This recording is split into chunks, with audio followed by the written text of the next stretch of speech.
ইবাদতের জগতে আল্লাহর কাছে সবচেয়ে পছন্দনীয় প্রিয় কাজ হচ্ছে চাওয়া, চাইলেই খুশি। মানুষের স্বভাব আর আল্লাহর গতিবিধি দুইটা একবারে বিপরীত। এই লোকটা ধনী মানুষ, বিপদে পড়ে বলেছেন যে ভাইজান আমার ছেলের হাত ভেঙে গেছে, 5,000 টাকা কর্জ দেন, একটু মেডিকেলে যাব। তো বলবে যে কি যে করি, এখন তো টাকা পয়সা হাতে নেই। আচ্ছা তুমি যখন বিপদে পড়েছো তো বিকালে আসো। তো বিকালে 5,000 টাকা দিল। তো পরের দিন আবার ভাইগনার হাত ভেঙে গেছে, তাই এসেছে। তখন লোকটা বলছে কিরে তোর জন্য আমি টাকশাল বানিয়ে রেখেছি নাকি, কালকেও এসেছিলে আবার আজকেও এসেছিস যে। এটা হলো মানুষের গতি। আর আপনি আপনার চাওয়া কাজটা আল্লাহকে যত বলবেন তত খুশি, যত বলবেন তত খুশি। তো মানুষ তো খায় আর পায়খানা করে আর থাকে, মানুষ তো পশু প্রাণীর মতো, গরু ছাগলের মতো। বড় বড় মোবাইল আছে হাতে, ল্যাংটা মেয়ে নাচে, খুশিতে দিন কাটায়, চক্ষু ঠান্ডা করে, কলিজা ঠান্ডা করে, জানটা সহজ করে, পশু প্রাণীর মতো। ওই ঘরে ছেলে দেখে ল্যাংটা মেয়ে, এ ঘরে মেয়ে দেখে, ওই ঘরে বাপ দেখে, এ ঘরে মা দেখে। গোটা পরিবেশটা, গোটা পরিবারটা কুকুর শ্রীগালের মতো, পশু প্রাণীর মতো, গরু ছাগলের মতো। মানবতা বিদায় নিয়ে আছে, সবাই একই রকম। আল্লাহ বলছেন বুঝেও, এখানে স্টেজে কথা কেন? মা মারা গেলে এখন কথা হবে না? আপনি ব্যক্তিগত কথা বলছেন মানে অসম্ভব, এটা হতে পারে না। এই ছেলেরাই দেখো কোথায় মানুষজন দাঁড়িয়ে আছে, কে গল্প করছে, রক্ষা করো। পরিবেশ কন্ট্রোল করতে না পারলে উঠে চলে যাব। ঠেকা বেঁধেছে আমার, তোমার এখানে কথা বলতে হবে। যাও পরিবেশ কন্ট্রোল করতে পারবা কিনা দেখো। পিপিলিকা এদিক ওদিক হলে যেন বুঝতে পারো এরকম পরিবেশ করতে হবে। সম্মানিত দিনী ভাই বোন, অনেক কষ্ট করে আপনার জন্য আমি এসেছি, আবার অনেক কষ্ট করে গিয়ে ক্লাসের পরে আবার আমি অনেক দূরের পথে যাব ইনশাল্লাহ। আমি এসেছি আপনি কোথাও গল্প করবেন বা বসে থাকবেন, এই ঘৃণিত কাজ আমি পছন্দ করি না। ওই নোংরা ন্যাক্কারজনক আচরণ আমি পছন্দ করি না। আমি এসেছি, আপনাকে আমি ভালোবাসি, আপনি ভদ্রতা বজায় রেখে চুপচাপ সামনে কিছুক্ষণ বসে থাকবেন। আমি আপনার জন্য এসেছি, আমার এর পিছনে কোনো উদ্দেশ্য নেই।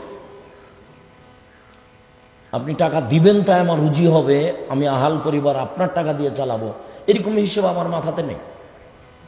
আমার বাপের জমি জায়গা যা ভাগে পেয়েছি অতি আমার আরো কয়েক পিঢ়ি চলবে আলহামদুলিল্লাহ ইনশাআল্লাহ। জি, আপনার পয়সার নিকটে মাথা নত করতে হবে, এটা আল্লাহ আমাকে এভাবে রাখেনি, কোনোদিন নয়। 90 সাল থেকে মাঠে আছি। আপনাকে আমি খুব সম্মান করি। দোকানপাটে বসে থাকবেন না, কোথাও গল্প করবেন না, অল্পক্ষণ আমাকে কোনো কাজ দেখাবেন না, কোনো প্রয়োজন দেখাবেন না আমাকে। সম্মানিত দিনী ভাই বোন, বলছিলাম চাইলে খুশি হয়। আবু হুরায়রা রাদিয়াল্লাহু তাআলা বলছেন মাল্লাম ইয়াসআলিল্লাহ ইয়াগযাব আলাইহি, যে চায় না তার উপরে অসন্তুষ্ট, যে চায় না তার উপরে অসন্তুষ্ট। আবার বলছেন যে লাইসা শাইউন আকরামু ইনদাল্লাহি মিনাদ দুআ, চাওয়া কাজটা তার কাছে যত প্রিয় আর দুনিয়াতে কোনো ইবাদত তার কাছে তত প্রিয় নয়। তাহলে চাওয়া কাজটা তার কাছে খুব বেশি প্রিয়। তো যার কারণে আমি 4টা কথা বলেছি, মনে রাখতে হবে। 1 5 ওয়াক্ত সালাত, 2 হালাল রুজি, 3 কোরআন তেলাওয়াত, 4 আড্ডা পিটা চিরদিনের জন্য হারাম। দোকানে বসে আড্ডা পিটতে পাবেন না, গল্প করতে পাবেন না, বসে সময় কাটাতে পাবেন না। এটা নোংরা ন্যাক্কারজনক ঘৃণিত কাজ, ইতর শ্রেণীর 3rd পার্সন মানুষের কাজ। কেন আপনি দোকানে বসে থাকবেন? ওখানে ল্যাংটা মেয়ে না আছে দোকানে, টিভিতে আপনি বসে থাকেন, আপনাকে খারাপ লাগে না কেন? আপনাকে খারাপ লাগে না কেন? বসে থাকেন কোন শরমে? শরম হয় না কেন আপনার? ইতস্তবোধ হয় না কেন আপনার? আপনি যখন বসে আছেন, ল্যাংটা মেয়ে যে নাচছে, তা আপনাকে যদি এখন বলা হয় যে আপনি ভালো, তাহলে আপনি কি বলবেন যে আমি ভালো? আপনি তো বলতে পারবেন না, আপনার মুখখান বেকা হয়ে যাবে। তো বসে থাকবেন কেন ওখানে? আর ওই দোকানে যাটা ইনকাম হয় সব হারাম। টিভি রেখে দোকানে যত টাকা ইনকাম হয়েছে ওই টাকা দিয়ে চাউল কিনে ভাত খেয়ে ইবাদত কবুল হবে না। এই যে বললাম, দেখি কোন মায়ের বেটা কথা এভাবে উল্টে ধরতে পারে। কাজই এটা। 90 সাল থেকে মানুষের সামনে আছে। ফতোয়া লিখা, ফতোয়া দেখাই কাজ। সম্মানিত দিনী ভাই বোন, আল্লাহ নবীর একটা কথা মূল্যায়ন করতে হবে। বুখারী মুসলিমের হাদিস, একরাহুল কালামা বাদাল ইশায়ে একরাহুন নাওমা কাবলাল ইশায়ে। আল্লাহ নবী এশার সালাতের পরে কথা বলাকে ঘৃণা করতেন, এশার সালাতের পূর্বে ঘুমিয়ে যাওয়াকে ঘৃণা করতেন। আবার শুনেন, আল্লাহর নবী এশার সালাতের পরে কথা বলাকে ঘৃণা করতেন, এশার সালাতের পূর্বে ঘুমিয়ে যাওয়াকে ঘৃণা করতেন। মনে থাকবে না?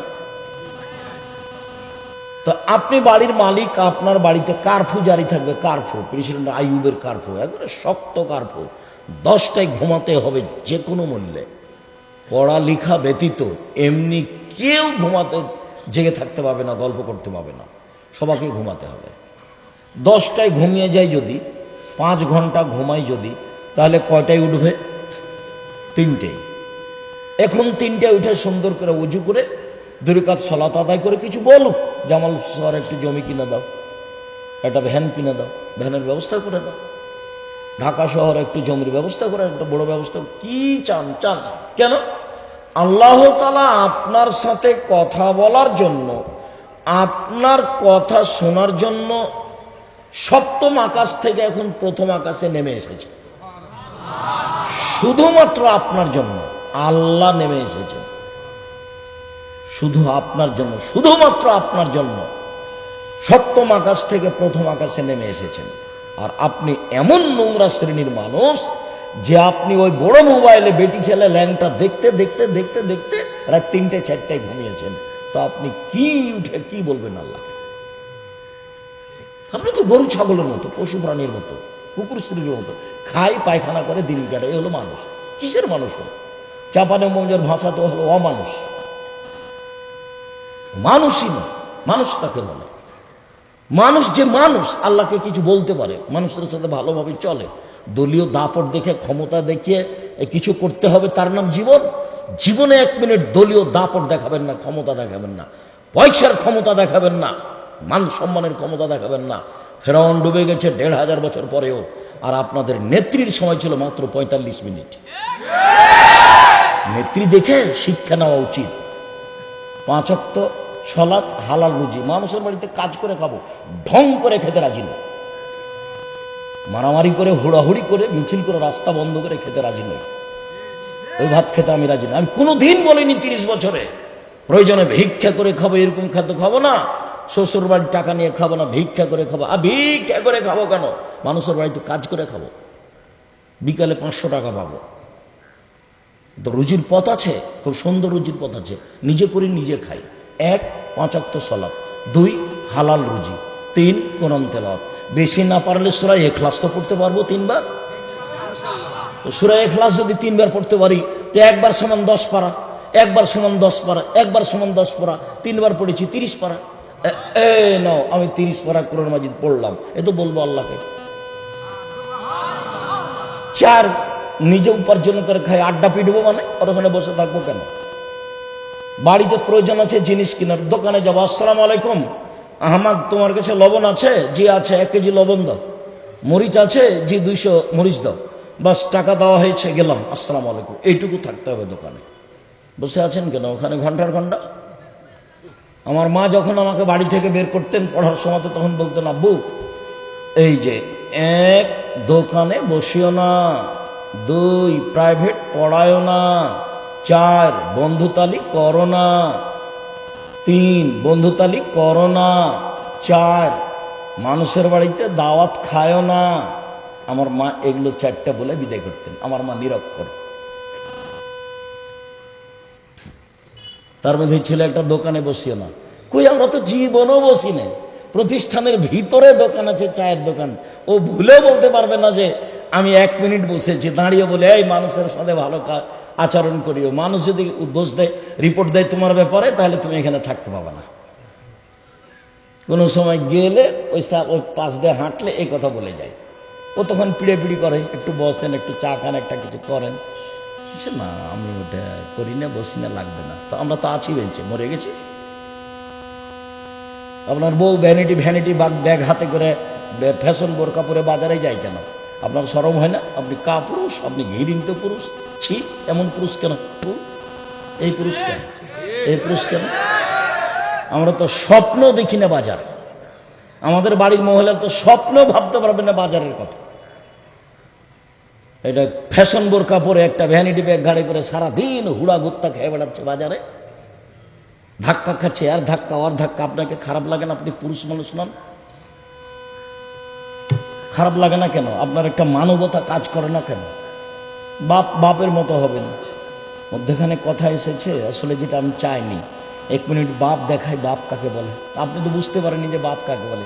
মেয়ে আব্বু আব্বু ডাকবে আর আপনি বলবেন আম্মু আম্মু আছেন, তার মানে বাপ। দামি একটা 300 টাকার আইসক্রিম খাওয়াতে হবে, তার নাম বাপ। বুঝেছে? এরই নাম বাপ। ও কোনোদিন তো দেখেনি বাপ কাকে বলে। দেখবেন, 1 মিনিট দেখেন বুখারী মুসলিমের হাদিস। এদিকে তাকিয়ে দেখেন, মেয়ে কথা বলছো কেন? চুপ থাকো, তোমার জন্যই বলছি। উপস্থিত দিন বৈঠকের মুসলিম বোন, মুখ বন্ধ করবেন। কেউ যদি আপনার গায়ের উপর দিয়ে চলে যায়, মুখ খুলবেন না, আমার অনুরোধ। মুখ বন্ধ করবেন। আর একজন আপনার গায়ের উপরে চড়ে চলে যাক, মুখ খুলবেন না, একবারে চুপচাপ থাকবেন। 1 মিনিট বাপ দেখাচ্ছে। বাপ কাকে বলে? বুখারী মুসলিমের হাদিস। আয়েশা রাদিয়াল্লাহু তাআলা আনহা বলেন, আমরা সফর থেকে আসছিলাম, এক জায়গায় অবস্থান করলাম, সেখানে আমার গলার হার হারিয়ে গেল। আমি আমার বড় বোনের গলার হারটা নিয়ে ধার নিয়ে এসেছিলাম। ওর বড় বোন আসমা। তোর বড় বোনের হারটা, গলার হারটা উনি নিয়ে এসেছিলেন ধার, গলায় দেওয়ার জন্য। সফরে, স্বামীর সাথে সফরে আছে।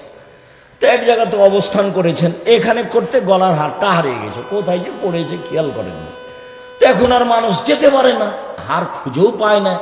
সলাতের টাইম পার হয়ে যাচ্ছে, পানিও নাই, অজুও করতে পারছে না, বড় বিপদে। যেতেও পারছেন না, মানে হার পাওয়া যায় না খুঁজে। পানিও নাই, অজুও করতে পারছেন না, বড় বিপাকে। তো জনগণ আবু বকর সিদ্দিককে গিয়ে বললেন, জানেন কি ঘটনা, কি হয়েছে? আপনার মেয়ে হার হারিয়েছে, তো সেই জন্য তো আমরা যেতে পারছি না, পানিও নেই, অজুও করতে পারছি না। তাই মানুষ সেভাবে ঝামেলায় পড়েছে। তো এখন আবু বকর সিদ্দিক আসছেন মেয়ের কাছে রাগ করে।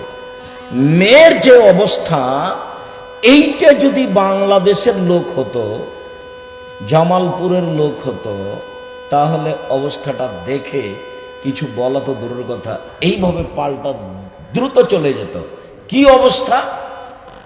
আয়েশা রাদিয়াল্লাহু তাআলা আনহা বলছেন, আল্লাহর নবী, আমার স্বামী আমার উরু রানের ওপরে মাথা দিয়ে ঘুমিয়ে আছে, যখন আমার আব্বা আমার কাছে আসলেন। আবার যখন আবু বকর সিদ্দিক মেয়ের কাছে আসলেন, তখন জামাই, আবু বকর সিদ্দিকের জামাই মেয়ের উরু রানের উপরে মাথা দিয়ে ঘুমিয়ে আছে। তো এই অবস্থা যদি আমাদের দেশের শ্বশুরেরা দেখে, তাহলে কি মেয়ের কাছে যাবে? যদি বুঝাতে না পারি তো আবার বলি, যখন আবু বকর সিদ্দিক ক্ষেপে রাগ করে আসলেন মেয়ের কাছে, তখন দেখছেন যে জামাই মেয়ের উরু রানের উপরে মাথা দিয়ে ঘুমিয়ে আছে। বলেন তো দেখি, জামাই কে? মুহাম্মদ সাল্লাল্লাহু আলাইহি সাল্লাম। মেয়ে কে? আয়েশা রাদিয়াল্লাহু আনহা। পিতা কে? আবু বকর সিদ্দিক। এখন আয়েশা রাদিয়াল্লাহু তাআলা বলছেন, আমার আব্বা এসে আমাকে এমন জোরে কয়েকটা কিল মারলেন, এই পেটের এই জায়গাটার উপরে নিজের হাতে মারলেন, এত জোরে মারলেন যে আমার স্বামী যদি আমার উরু রানের উপরে মাথা দিয়ে না থাকতেন, তাহলে আমি মায়ের কারণে দূরে সরে যেতাম, এত জোরে মারলেন। এইবার বলি, সবচেয়ে বড় মানুষে মারলেন, সবচেয়ে বড় মহিলাকে মারলেন, সবচেয়ে বড় মানুষের সামনে মারলেন, জামাইয়ের সামনে মারলেন, বিবাহদারী মেয়েকে মারলেন, পূর্ণ যুবতী মেয়েকে মারলেন, হাত দিয়ে মারলেন, খোলা মাঠে মারলেন, 1400 মানুষের সামনে মারলেন। সবচেয়ে বড় মানুষে মারলেন। নবী রাসূল ব্যতীত আদম থেকে নিয়ে কিয়ামত পর্যন্ত সবচেয়ে দামি মানুষ মোহাম্মদ আবু বকর সিদ্দিক রাদিয়াল্লাহু তাআলা। নবী রাসূল ব্যতীত, নবী রাসূল বাদ দিয়ে আদম থেকে কিয়ামত পর্যন্ত সবচেয়ে দামি মানুষকে আবু বকর সিদ্দিক রাদিয়াল্লাহু তাআলা। সবচেয়ে দামি মহিলা আয়েশা, হাওয়া থেকে নিয়ে কিয়ামত পর্যন্ত যত মহিলা এসেছে, যত মহিলা আছে, যত মহিলা আসবে, সবার চেয়ে দামি মহিলা আয়েশা রাদিয়াল্লাহু তাআলা। আর মুহাম্মদ সাল্লাল্লাহু আলাইহি সাল্লাম তো আর বলাই লাগে না, পৃথিবীর সবার চেয়ে দামি। জান্নাতের গেটে লেখা আছে সর্বপ্রথমে যিনি জান্নাতে প্রবেশ করবেন তিনি হলেন মুহাম্মদ সাল্লাল্লাহু আলাইহি সাল্লাম।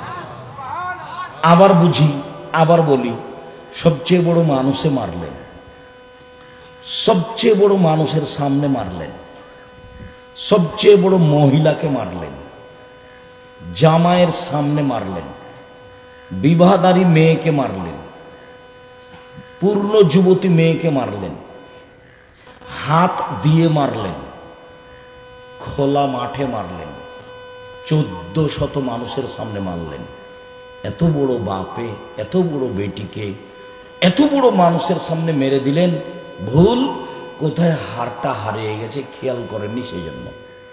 আর আপনার মেয়ে সেই 10টা থেকে নিয়ে দোকান দোকান ঘুরে বেড়াচ্ছে, ম্যাট্রিক পাস করেছে, ইন্টার পাস করেছে, আর বিবাহ হলে 3টে ছেলে হতো। ওকে আপনি কিছুই বলতে পারছেন না, আপনি আবার বাপ ছি, আপনার মতো বাপ বেঁচে থাকার চেয়ে মরে যাওয়াই ভালো। আপনার মেয়ে সমস্যা নেই, জামিয়া সালাফিয়ায় 519 জন এতিম আছে, আপনার মেয়েও ওখানে পড়বে, কোনো সমস্যা নেই ইনশাআল্লাহ। 5000-এর বেশি ছেলে মেয়ে আছে জামিয়া সালাফিয়ায়।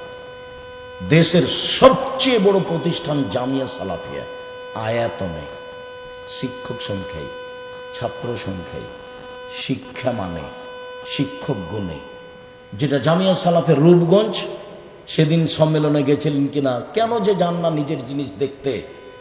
গত বৃহস্পতিবার শুক্রবার ছিল, 100 বিঘা জমির উপরে, প্রায় 100 বিঘা জমির উপরে, 21 নম্বর সেক্টরের সাথে লাগা বাণিজ্য মেলার পিছনে, যেখানে একটা মসজিদ তৈরি হচ্ছে 200 শতক জমির উপরে, 6 বিঘা, যার 7 থেকে 10,000 মানুষ একসাথে সালাত আদায় করতে পারবে। যেটা রাজশাহী, সেটা 40 বিঘা জমির উপরে। যেটা রাজশাহী মহিলা শাখা, সেটা প্রায় 70 বিঘা জমির উপরে। যেটা দিনাজপুর, সেটা প্রায় 20 বিঘা জমির উপরে। বিভিন্ন জেলাতে জমি আছে, ময়মনসিংহ আছে, সময়ের গতিতে গড়বে ইনশাআল্লাহ। তো 519 জন এতিম আছেন, দেশের শিক্ষক আছেন, ইন্ডিয়ার আছেন, সৌদি আরবের আছেন, দেশ বিদেশের শিক্ষক, অনেক শিক্ষক। এখন বেতন লাগে প্রায় 40 লক্ষ। তো 519 জন এতিম আছে, আপনার মেয়েটাও থাকবে। আপনার মতো বাপ বেঁচে থাকার প্রয়োজন নেই। আপনি বেঁচে থেকে কি করবেন? এই মেয়ে শোনো, এই মেয়ে খালেদা, তোমার বাপকে সৎ বাপ বলে ডাকি আজ থেকে, সৎ বাপ। কেন?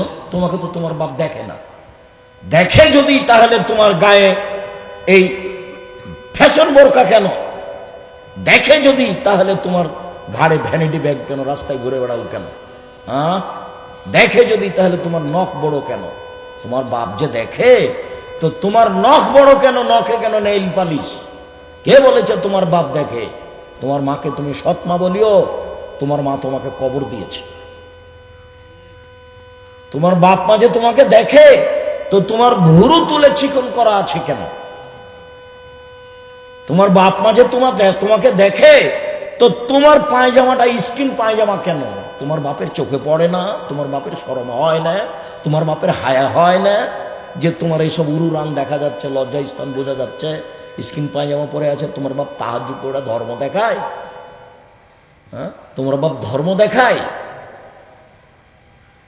প্রতি রমাজানে উমরা করতে যায়, গেলে কি হবে? 3 শ্রেণীর মানুষ জান্নাতে যাবে না, তার মধ্যে তোমার বাপ আছে আর তুমি আছো। 3 শ্রেণীর মানুষ জান্নাতে যাবে না, তার মধ্যে তোমার বাপ আছে আর তুমি আছো। ওকে সৎ বাপ বলো, ওকে দিয়ে কি হবে? ওকে সৎ মা বলো। তোমার মাকে দিয়ে কি হবে? তোমার মাথার চুল ছোট কেন? তোমার সামনের চুল ছোট কেন? তুমি এত উঁচা স্যান্ডেল পরে নিজেকে লম্বা দেখাচ্ছ কেন? তুমি ব্রেসের পরে নিজেকে কম বয়সের যুবতী মেয়ে দেখাচ্ছ কেন? কি বুঝাতে চাও তুমি? কি বুঝাতে চাও? এটা বিদ্যা দেখাতে চাও? এটা বিদ্যা? এটা পশু প্রাণীর বিদ্যা, এটা গরু ছাগলের বিদ্যা। যে বিদ্যা দিয়ে জাতির ক্ষতি হয় সেটা বিদ্যা নয়।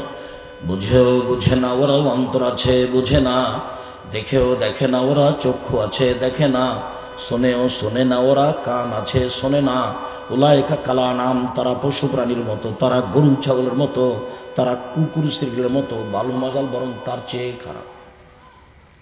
1 মিনিট কথার মধ্যে আছি, একটু তোমার বাপকে নিয়ে কথা বলি, তারপর তোমার মাকে নিয়ে কথা বলে আমরা আলোচনায় ফিরে আসব। দেখো তো আল্লাহর নবী তোমার বাপের ব্যাপারে কি বলে।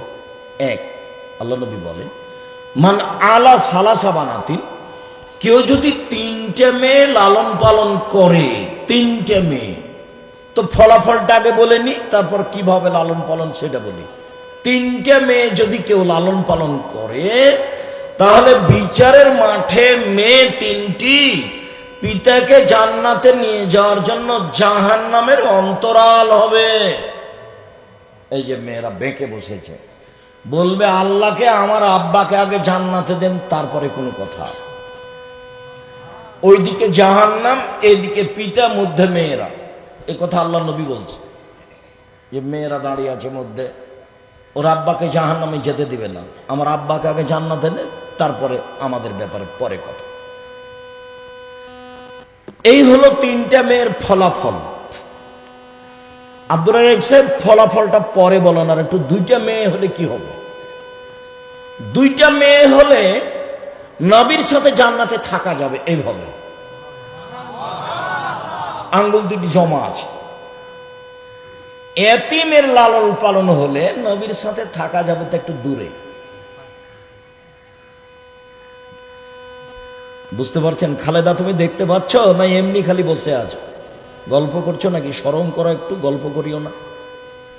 2টা মেয়ে যদি হয়, তাহলে 2টা মেয়ে যদি লালন পালন করে পিতা, তাহলে নবীর সাথে জান্নাতে এভাবে থাকবে। তখন মিরপুরের এক মুসাল্লি বলছেন মসজিদের, যে ভাইজান একটা যদি মেয়ে হয়, তখন ভাইজান আমি কিছু বলতে পারলাম না, আল্লাহ নবী কিছু বলেননি। একটা মেয়ের ব্যাপার আল্লাহ নবী কিছু বলেননি। তোমার যদি একটা মেয়ে হয় তাহলে মনটা একটু খারাপ, আর যদি 2টা মেয়ে হয় তাহলে একটু মনটা বেশি ভারী, দাদিও যেন কেমন কেমন করে। আর যদি 3টা মেয়ে হয়, তখন দাদি নানি বলে, বউ বাদ দে রে ভাই, বউ চলবে না এটা, দাদি নানি বলে। তার মানে সবাই পশুপালনের মতো থাকে, খায়, কম বয়সের বেশি বয়সের সবাই প্রায় একই। ধর্মে করবেন কি 5 পয়সা দাম আছে, এটা জামালপুর।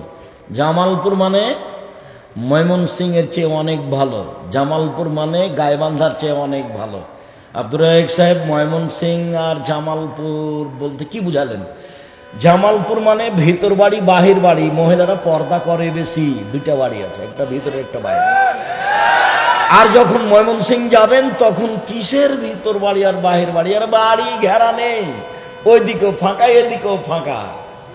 এটা সাতক্ষীরার মতো। সাতক্ষীরা মানে এইখানে একটা ঘর, এখানে একটা ঘর, মধ্যে গরুর গাড়ির রাস্তা।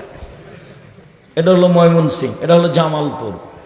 তো ময়মনসিংহের মতোই হলো গাইবান্ধা, যমুনার এই পরে। জামালপুর যে এত ভালো কেন, আল্লাহ ভালো জানে। ভালো হন, আরো ভালো হওয়ার চেষ্টা করেন, আল্লাহ আপনাদের ভালো করুক। আল্লাহ।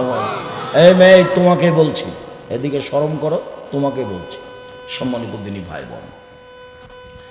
তাহলে একটা মেয়ের কোনো ফলাফল নেই আপাতত। 2টা মেয়ের ফলাফল এই, 3টা মেয়ের ফলাফল হলো এই। তো বেশি হলে আরো ভালো। তো ছেলে আব্দুর রাজ্জাক সাহেব ছেলে, 10টা ছেলে যদি মাস্টার ডিগ্রি পাস করেন, 1 নেকিও হবে না। ইন্না লিল্লাহি ওয়া ইন্না ইলাইহি। এটা কেমন হলো? তো পড়াবো কেন? বলে জন্ম দিয়েছে এই জন্য। পড়াবেন কেন? জন্ম দিয়েছেন এই জন্য। যদি না পড়ান, না মানুষ করেন, যা পাপ হবে সব আপনার। শুধু পড়াবেন কি, জন্ম হওয়ার সাথে সাথে তাড়াহুড়া করে স্বামী স্ত্রী বলা বলি করবেন, এই চলো তাহানিক করো, একটা পরহেজগার মানুষের কাছ থেকে দোয়া করে নিয়ে আসো, তাহানিক করো। কার কাছে তাহানিক করবো? যে চাচির কাছ থেকে করে নিয়ে আসো না, দেখো না অমুক মৌলানা আজকে আসবো, ওখানে একটু তাহানিক করে নাও না। তাহানিক মানে খেজুর চাবিয়ে ভালো করে একবারে গোঁড়া করে বাচ্চার জিভের মাঝামাঝিতে দিয়ে দিবেন, তারপর বাচ্চা ওর মা দুধ খাওয়াবে। তারপরে একটু দোয়া করো না, বাচ্চার মাথায় হাত দিয়ে একটু দোয়া করে নাও না। চলো আজকে কে এসেছে, বড় মৌলানা এসেছে, আমার ছেলেটা একটু নিয়ে যাও না, একটু মাথায় হাত দিয়ে দোয়া করে নাও না। তারপরে 7 দিনের দিন আকিকা দিতেই হবে, দিতেই হবে, আকিকা দিতেই হবে। আপনি তো দিবেনই, চাঁপাইনবাবগঞ্জের ভাষাতে আপনার বাপকে দিতে হবে, দিতেই হবে। 14 দিনে চলে না, 21 দিনে চলে না, জীবনে একদিন চলে না। মৌলানা বলেছে, ওই যে জামালপুরের মৌলানা বলেছে, জি না, 7 দিনের দিনই হবে, 14 দিনে চলে না, 21 দিনে চলে না, জীবনে একদিন চলে না। আর কানা হোক, খোগড়া হোক, ন্যাংড়া হোক, দাঁত থাক আর না থাক, খালি মরতে বাকি আছে সেটাও চলবে। এটি কি কুরবানি? কুরবানি ভিন্ন জিনিস। কুরবানি মানে, আরে কুরবানি মানে চোখ দেখো ঝকঝকে কিনা, কান দেখো ঝকঝকে কিনা, কাটা নেই তো, লেজ দেখো ঠিকঠাক আছে কিনা, দাঁত দেখো দাঁত উঠেছে কিনা, পা দেখো ঝকঝকে না, খুর দেখো খুর ঠিকঠাক আছে কিনা, সিং দেখো সুন্দর আছে কিনা, গরুটা দেখো মোটা তাজা কিনা, সব সুন্দর দেখো, মানে বিনিময় জান্নাত। কুরবানির বিনিময় জান্নাত। আর আকিকার বিনিময় জান্নাত নয়, আকিকার বিনিময় ওর বাপের জিম্মেদারি। ওটাও তো ছেলে মানুষ করছে, ছেলে, এটা তো মেয়ে নয় যে নগদ জান্নাত। ছেলে মানুষ করে নগদ জান্নাত পাওয়া যায় না, ওটা বাপের জিম্মেদারি, পড়ানোই লাগবে। ওকে মানুষের মতো মানুষ করেই গড়ে তুলতে হবে, প্রাণপণে চেষ্টা করতে হবে। শুনুন, বাকি কথা মাথায় জাগছে কিন্তু লম্বা হয়ে যাবে, যার কারণে ওইদিকে যেতে পারছি না, কাছাকাছিতে থাকি। সম্মানিত দিনী ভাই বোন, এই ছেলে শোনো, তোমার বোনের লালন পালন তোমার বাপ কিভাবে করবে আল্লাহ নবী বলছেন। এক, আল্লামাহুন্না, মেয়েকে বিদ্যা শিখিয়ে দিল। 2, আদ্দাবাহুন্না, শিষ্টাচার শিখিয়ে দিল। 3, মেয়ের সাথে ভালো আচরণ করলো। তাহলে বিচারের মাঠে মেয়ে 3টি অন্তরাল হবে। 1, বিদ্যা শিখিয়ে দিল। 2, শিষ্টাচার শিখিয়ে দিল। 3, ভালো আচরণ করলো। বিদ্যা যা শিখাচ্ছে একরকম শিখাচ্ছে। ভালো আচরণ আম্মু বলে ডাকে, বের হয়ে গেলে বলে তোকে জবে করব, ত্যায্য পুত্র করলাম। যদি বের হয়ে যায় তাহলে কি বলে? তোকে ত্যায্য পুত্র করলাম, তোকে আর দেখতে রাজি না, তোকে যদি পাই তাহলে এভাবে কাটবো, কেটে নদীতে ভাসিয়ে দেবো। বের হয়ে গেছে যে খালি বলছে আম্মু টাকা পয়সা লাগবে, ঢাকা বিশ্ববিদ্যালয়ে পড়ে, আম্মু তোমার ভাইয়াকে বলিও টাকার কথা লাগলে বলিও, আম্মু কোনো সময় কষ্ট হয় না জানো, খুব খেয়াল করি আম্মু, ঠিক আছে না? হ্যাঁ। তো ভাতিজা বলছে পরের দিন, চাচা জানেন কি হয়েছে? কি হয়েছে রে? তো খালেদা তো বের হয়ে গেছে, নাই তো, ও তো অমুকের সাথে চলে গেছে। তখন এবার বাপু বলছে ওকে ত্যায্যপুত্র করলাম, ওকে ত্যায্যপুত্র করলাম, ওকে বলে জবাই করবো, ওকে বলে জব করবো, ওকে কেটে নদীতে ভাসিয়ে দেবো। আম্মু কেটে গেছে, আম্মু আর নেই। বাপ শিষ্টাচার বুঝে? শিষ্টাচার হলো ঘোড়ার ডিম, শিষ্টাচার হলো ঘোড়ার ডিম। তো বাপ শিষ্টাচার কি বুঝে? ভাতিজা, নিজের ভাতিজা আহমাদ বলছে, আহমাদ এই যে তোর বোনকে একটু ঢাকা বিশ্ববিদ্যালয়ে নিয়ে যা তো ভাই, নিয়ে যা তো বাবা। এই যে শিষ্টাচার, এই যে শিষ্টাচার। মায়ে বলছে তোর দুলা ভাই এসছে, পান দিয়ে চা দিয়ে পানি দিয়ে, এই যে শিষ্টাচার। শিষ্টাচার দেখছেন, এটা হলো শিষ্টাচার। ওর বাপও জানে না, ওর মাও জানে না শিষ্টাচার কাকে বলে। পশু প্রাণীর জীবন, গরু ছাগলের জীবন এমনিতেই চলছে। মনে কিছু নিয়ে না, আপনাকে বলছি কষ্ট নেওয়ার কিছু নেই, কষ্ট নেওয়ার কিছু নেই। রাসূল সাল্লাল্লাহু আলাইহি সাল্লামের পদ্ধতিতে জীবন কাটাতে হবে, এটাই চূড়ান্ত। জোর করে আমিন বলে আহলে হাদিস হওয়া যায় না, জোর করে আমিন বলে আহলে হাদিস হওয়া যায় না। বুকে হাত বেঁধে সালাত আদায় করলে আহলে হাদিস হওয়া যায় না। দল সংগঠন করে আরেকজনকে খারাপ বেসে আহলে হাদিস হওয়া যায় না। শুধু খালি আর একজনের উপরে বিদ্বেষ রাখায় হয় মাত্র। ও দিয়ে কি করবেন আপনি? আমাকে কি বুঝাতে চান? আপনাকে আমি অক্ষরে অক্ষরে চিনি।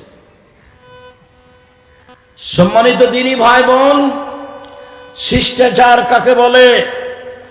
আপনার স্ত্রী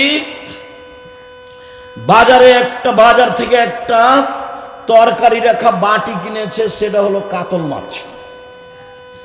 আপনার স্ত্রী একটা আয়না কিনেছে, সেটা রুই মাছ। আপনার স্ত্রী একটা পট কিনেছে, ফ্যাশন বোরকা পরে বাজারে গেছে, পট নিয়ে এসে পেশাব পায়খানা, সেটা হলো ঘোড়া। বলেন শিষ্টাচার কোনটা? আপনার ছেলে মাথার চুল ছেড়েছে, উপর দিক আছে আর নিচের দিক চাঁচা আছে, ইহুদি খ্রিস্টানের। শিষ্টাচার কোনটা? আপনার ছেলে একটা গেঞ্জি গায়ে দিয়ে আছে, 10 লেখা আছে, পিছনে যে দাঁড়িয়েছে দেখতে দেখতে নামাজ শেষ। শিষ্টাচার কোনটা? শিষ্টাচার কি জিনিস? শিষ্টাচার কি জিনিস? শিষ্টাচার কাকে বলে? মুহাম্মদ সাল্লাল্লাহু আলাইহি সাল্লাম বলেন, 1 বিদ্যা শিক্ষা দিল, 2 শিষ্টাচার শিখিয়ে দিল, 3 ভালো আচরণ করলো, সেই মেয়ে 3টি বাপের জন্য অন্তরাল হবে। শিষ্টাচার কাকে বলে? শিষ্টাচার কি জিনিস? জোর করে শিষ্টাচার দেখাতে চান? ওমরা করছেন আপনি, প্রতি বছর টাকা আছে সেজন্য। বলছে সবাই বলে জামালপুরে মানুষ সব গরিব, এই জন্য তো আমি ঢাকা শহরে টাওয়ার করেছি, জামালপুরি টাওয়ার। করেন, জামালপুরের মানুষ ধনী হওয়া দরকার, সেটাও আমি চাচ্ছি।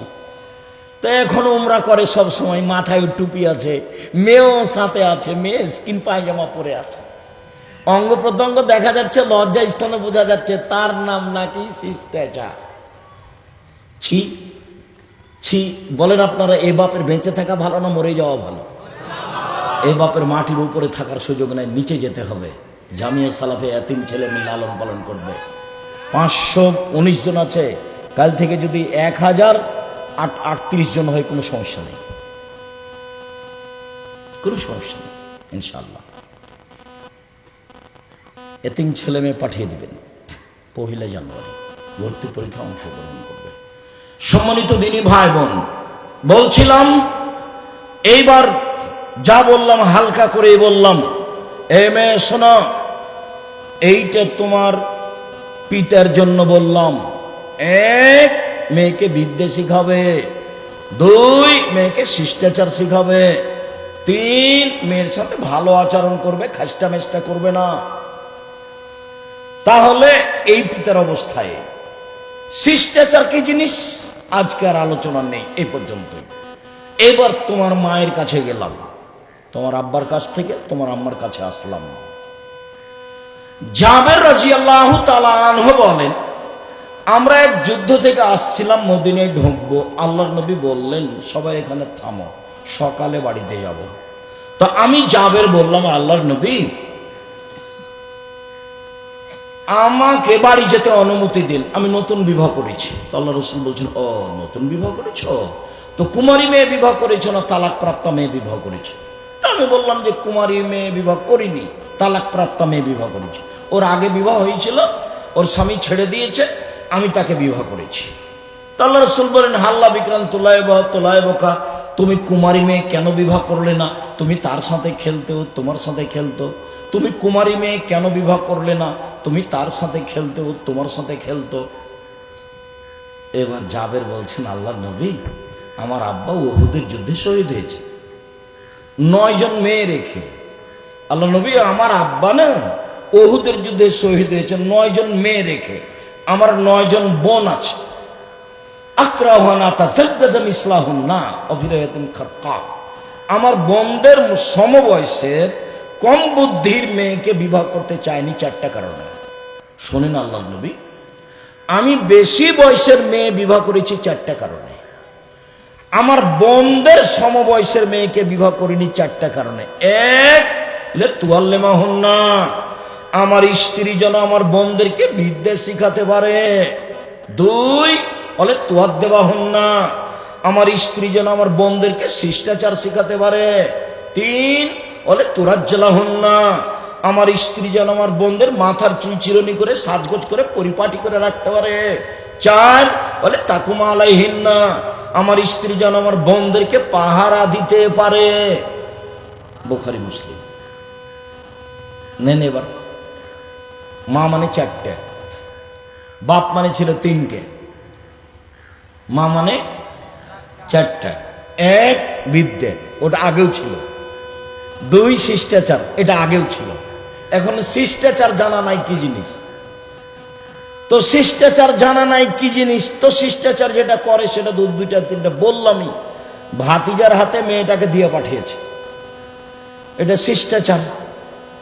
আর দুলা ভাইকে যুবতী মেয়ে কি দিয়ে আসছে? চা দিয়ে আসছে, পান দিয়ে আসছে, পানি দিয়ে আসছে। তারপরে আবার দুলা ভাই তাকে কোলে করে নিয়ে বসে আছে। সেলিকা আবার মাস্টার ডিগ্রি পাস করেছে, ওকে কোলে নিয়ে বসে, শাশুড়িও দেখছে। শাশুড়ি আবার যেতেও বলছে, একটু যদি মন ভারী করে তো শাশুড়ি আবার ধমকা, জানা যাস না কেন, অত গুণা কেন তুই, যা যা। এভাবে মায়ে বলছে, মায়ে, ওটা মা, এই মেয়ে ওকে সৎমা বলে ডাকে, ওটা তোমার খালা, ওটা তোমার মা নয়, এটা তোমার খালা, তোমাকে কবর দিয়েছে, এটা মা নয়। আমি নিশ্চিত জানি এটাই মা, কিন্তু আমি বলতে কষ্ট পাই। আমি নিশ্চিত জানি এটাই মা, কিন্তু আমি বলতে কষ্ট পাই, আমাকে ভারী লাগে। চার, মা মানে পাহারা দিবে। তাহলে বাপের সময় 3 নাম্বার ছিল সদাচরণ, আর এখানে আছে মায়ের বেলায় 3 নাম্বারে হলো পরিপাটি। বুঝা যায় না নাকি? 3 নম্বরে মা মেয়েকে কি করবে? পরিপাটি করে রাখবে, সাজগোজ করে রাখবে, ঝকঝকে করে রাখবে, গোসল দিয়ে রাখবে, কাপড় চোপড় পরিষ্কার করে রাখবে, মাথার চুল চিরুনি করে রাখবে। ওটা বুখারী মুসলিমের হাদিস। এলোমেলো চুল যদি থাকে মা ভালো নয়, কাপড় যদি অপরিষ্কার থাকে মা ভালো নয়, বাচ্চার যদি জুতো স্যান্ডেল পায়ে না থাকে তো মা ভালো নয়। সবসময় বাচ্চাকে পরিপাটি করে ঝকঝকে করে রাখবে। এটা কার কাজ? এটা মায়ের কাজ।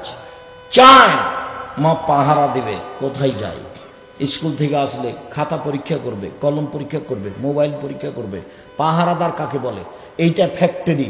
সকালে এসে শুনছেন যে পাহারাদার ঘুমিয়েছিল, রাখবেন, চুমা খাবেন ওকে না? তাহলে আল্লাহ নবী বলছেন মা হলো কি? পাহারাদার। হাদিস তো বুখারী মুসলিম। আপনি দান দিবেন কিনা সেটা আপনার ব্যাপার। আল্লাহ সপ্তম আকাশ থেকে নেমে এসেছেন প্রথম আকাশে, আপনি দাম দিবেন কিনা সেটা আপনার ব্যাপার। আপনি দেন না, ঘুমিয়ে থাকেন, রাত 3টায় ঘুমিয়েছেন গরু ছাগলের মতো, 8টায় উঠবেন, এর অর্থ এই নয় যে পৃথিবীর সবাই এ সময় ঘুমায়। এর অর্থ এই নয় যে কেউ উঠে না 3টায়, এর অর্থ এই নয় যে কেউ উঠে না 2টায়। হাজারো মানুষ উঠে, আমি আর আপনি এই ধ্বংসের পথে গেছি। আপনি কি মনে করছেন কেউ রাত 2টায় উঠে না? রাত 3টায় কেউ উঠে না? উঠে, হাজারো মানুষ উঠে, আমি আর আপনি ফাঁকে আছি। এভাবে জীবন কাটিয়ে কি হবে? রাত 10টায় ঘুমিয়ে যেতে হবে, বাড়িতে কার পূজারি থাকবে, আপনি বাপ, এক দাঁত খুলে দেবো কথা বললে, ঘুমিয়ে যা। পড়া না হয় ঘুমিয়ে যাও, পড়া না হয় ঘুমিয়ে যাও। রাত 1টার পরে উপর সপ্তম আকাশ থেকে নিচে নেমে আসবেন শুধু আমার জন্য আর আপনার জন্য। সম্মানিত দিনী ভাই বোন, বলছিলাম মায়ের কথা শেষ করলাম, আসল কথায় ফিরে যায়। সিয়াম শব্দের আবিধানিক অর্থ হলো বিরত থাকা। শরীয়তের পরিভাষায় ফজরের আজান থেকে নিয়ে সূর্য ডোবা পর্যন্ত খাওয়া পান করা, স্ত্রী মিলন, যাবতীয় অপছন্দ কথা কর্ম থেকে বিরত থাকার নাম সিয়াম। রোজা মানে উপবাস থাকা। রোজা আর সিয়াম দুটো এক নয়।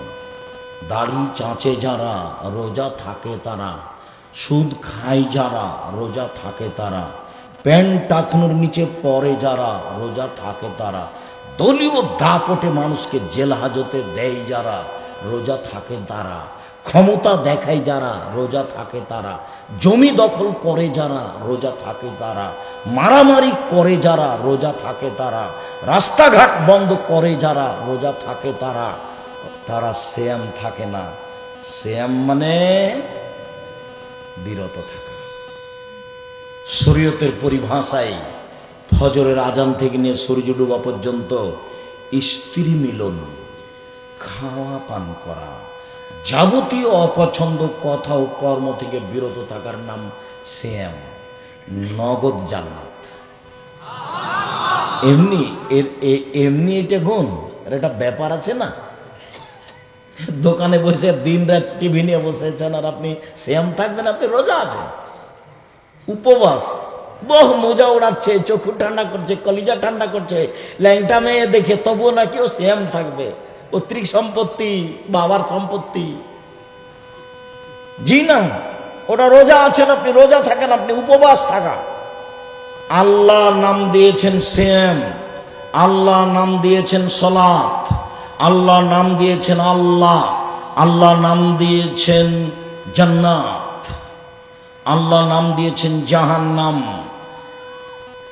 বেহেশত কোরআনেও নেই, হাদিসেও নেই। দোজখ কোরআনেও নেই, হাদিসেও নেই। নামাজ কোরআনেও নেই, হাদিসেও নেই। রোজা কোরআনেও নেই, হাদিসেও নেই। খোদা কোরআনেও নেই, হাদিসেও নেই। আল্লাহ কোরআনেও আছে, হাদিসেও আছে। জাহান্নাম কোরআনেও আছে, হাদিসেও আছে। জান্নাত কোরআনেও আছে, হাদিসেও আছে। সলাত কোরআনেও আছে, হাদিসেও আছে। সিয়াম কোরআনেও আছে, হাদিসেও আছে। তা আল্লাহর দেওয়া নামটা একটু বললে ভালো হয় না? এইটা আপনার প্রিয় হলো না কেন? সিয়াম নামটা বললে একটু ভালো হয় না? আল্লাহর দেওয়া নাম, নবীর দেওয়া নাম। আজ থেকে বাড়িতে সবাই বলবেন সিয়াম।